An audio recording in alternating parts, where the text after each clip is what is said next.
Taiwan. I'm Yvonne with news from here in Taiwan and around the world. Taiwan has been facing a stray dog problem for decades. In 2017, the country implemented a no-kill policy at animal shelters, so homeless dogs would not be put down. 6 years on, Sandy G looks at the impact that rule has had.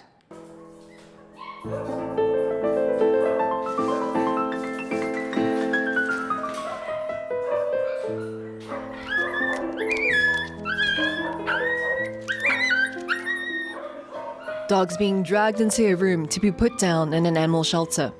This heartbreaking footage is from a documentary that shook Taiwan a decade ago, called 12 Nights.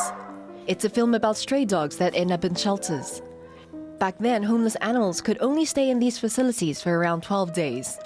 If no one adopted or claimed them in that time, the shelter would euthanize them. 在零扑杀之前，就是我们讲我在2013年拍摄的那个环境里面，每年台湾都要有10万只的动物被抓进公立收容所。In 2017, the country implemented the no-kill policy, so these animals here don't need to face the such countdown. However, not all are happy with the decision. They say that it was made too fast without considering any consequences.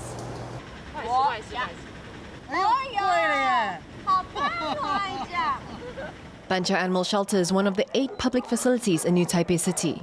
It's home to about 200 stray dogs. Though the shelter has seen an increase in adoptions, it's not enough. The number of dogs at the facility has not gone down since the no-kill policy came in effect. That policy has led to overpopulation in shelters and dogs staying there for years. Abao Mei here has been living at the Banqiao shelter for 6 years now. 变成零扑杀之后，这些狗去哪里？它不会自己消失，所以其实只是让它在那里，我们不管它而已。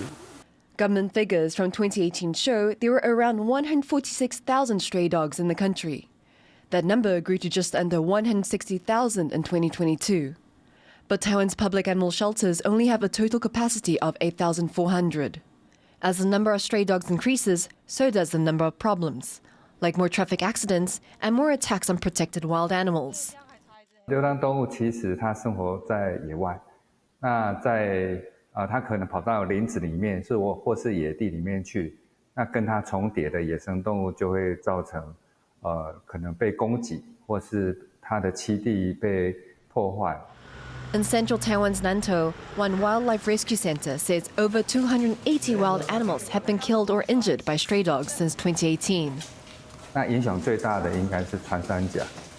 这6年来，已经有130几只的穿山甲被我们的游荡动物攻击。 One civic group is working to prevent stray dogs from breeding, so there's no need to kill them.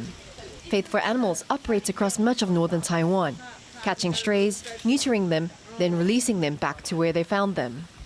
The foundation has spayed over 10,000 female strays, or around 80% of the local population. This has led to fewer puppies ending up in animal shelters. But the foundation says it's still not enough. It's really necessary to expand the project all over Taiwan, because Taiwan is like a very small place. We do need more workers with us. It's like a very difficult factor of our project.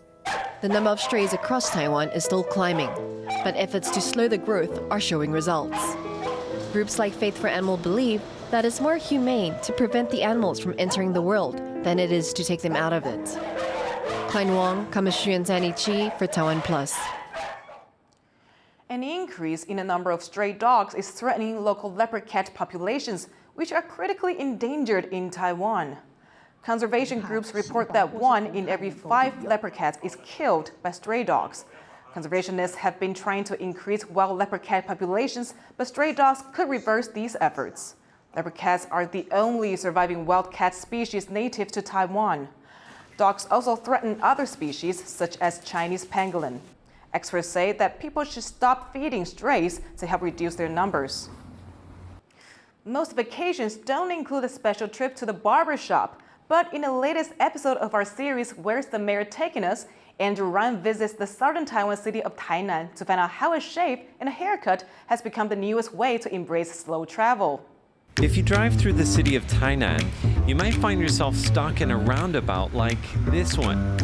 That's because the city has more traffic circles than any other place in Taiwan. And what's surprising is the inspiration behind the roundabouts. The Arc de Triomphe in Paris.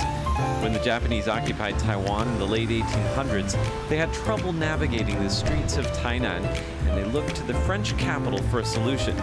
The city planners built 7 roundabouts and made them centers of transportation and governance in the early 1900s. This is one of the biggest roundabouts in all of Tainan. 7 major roads converge at this one circle. It's home to an old city hall, an old fire station, a police station, and a bank. So as you can see, it's not just a traffic solution, it's a destination in its own right. Just don't get stuck driving around in circles. Now, if you do get stuck, lean into it. Enjoy the view. Tainan is actually encouraging slow travel. They want visitors to take the time to explore the local history and culture. One way to do that is to get a shave and a haircut.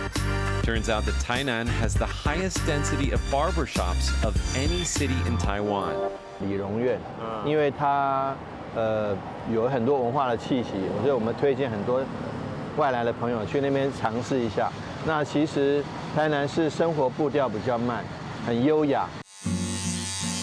This Taiwanese-style barbershop offers full service from head to toe. In 3 hours, you can get a haircut, massage, beard trim, shave, facial, and even a mani-pedi for just $85 US.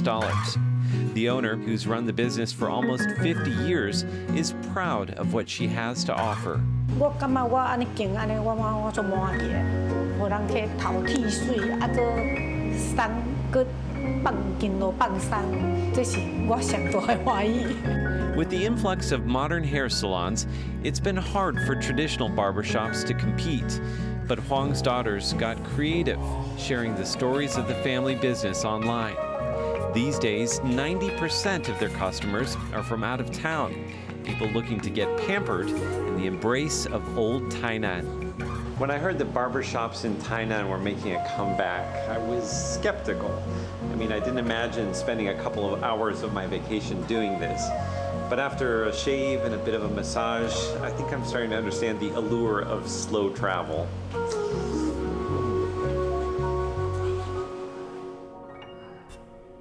One of Huang's daughters saw other possibilities in the family business too. She had the bold idea of turning an unused space into a hostel. They used the massage chairs as beds for backpackers and as spaces to showcase the work of local artists. 从理容院认识台南这个城市，所以他把各个理发师在做各种按摩服务项目的手，把它配置在这个长条形的上面。然后其实他把台南市的道路变成头发海，把圆环变成它这整个地图里面一个很重要的一个形象。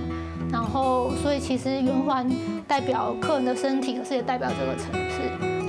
With a little bit of creativity and a deep affection for the family business, Zeng has brought about a renaissance.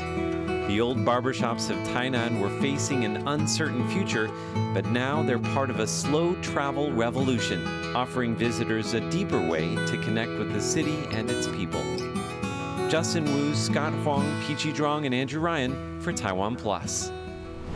Coming up in part 3, many of Taiwan's traditional crafts are fading into history. We'll show you how one group of artisans is ensuring that the art of 3D embroidery is alive and well. That was part 2 of Andrew's trip to Tainan in our series, Where's the Mayor Taking Us? We'll have a new episode for you every day this week. Thank you for watching What's Up Taiwan. Finally, we leave you with images of people competing in Belgium's pumpkin regatta. I'm Yvonne Young. Take care, and I'll see you next time.